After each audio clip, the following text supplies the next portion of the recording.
Welcome to this installment of the Straight Edge Game Room. If you hear any white noise in the background, please pardon it. I live in Phoenix, Arizona. It's the middle of summer and it's like 102 degrees outside. So without further ado, we're going to review an accessory for the Atari 7800.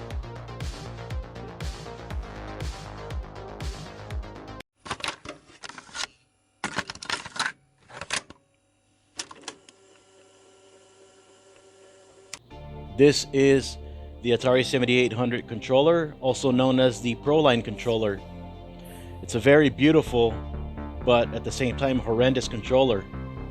I mean, it's real pretty with the Atari logo stamped on the front of it, but it's a very impractical design. I don't know what they were thinking. I don't know.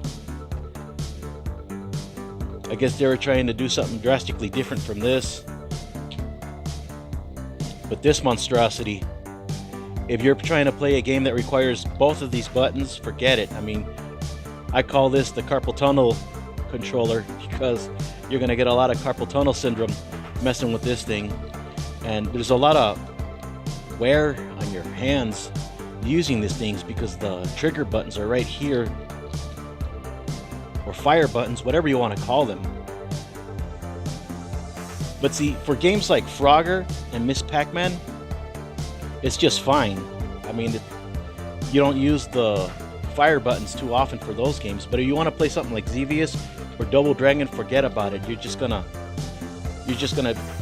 make your hand real sore. There's just no comfortable way to hold it. You see, if you're playing a game that only uses one button, I mean, it's okay, I guess. Even that doesn't feel too good. But like Double Dragon, one punch, two for kick. If you want to rotate from punching to kicking, I mean, forget about it, man. Just forget it. Like, I can already feel my hand getting sore from messing around with this thing. I mean, you would have to hold this thing yourself and see just how uncomfortable it is. Now, there are some games on the 7800 where you can use the Sega Genesis controller, but it doesn't work for Double Dragon and it doesn't work for games like Xevious. You have to get another extension.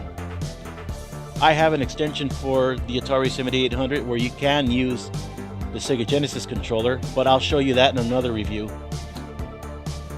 And the European version of the 7800 controller, which I do not have, resembles something like this, like the Sega Master System controller, where it's actually a D-pad.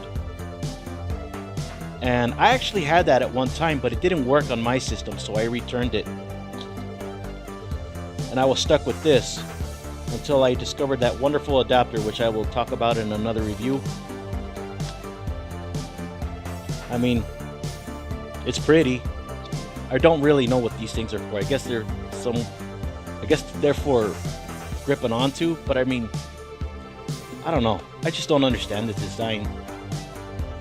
And there are other controllers on the market which cost like $50, which are refurbished from an old NES controller, and they use the components of this in there into a more practical gamepad. But yeah, I really don't know what they were thinking with this.